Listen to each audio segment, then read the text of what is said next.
Hey guys, it's Flip, and today I'm going to show you how to take the hood off of a John Deere S240 lawn tractor. Alright, to remove this hood, the first thing you're going to do is just lift it up. Then you're going to disconnect this wiring harness that goes to the headlights just by pressing on the back side of these tabs and then pulling, just like that.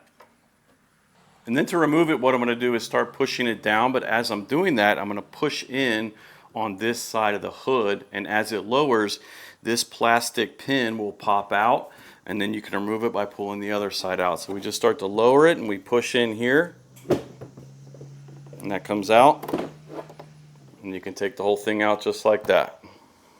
To put it back in, we just reverse it. I'm going to put that right side in.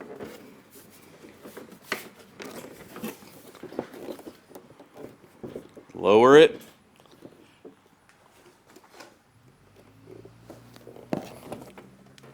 Pull it back, and now we've got both sides in.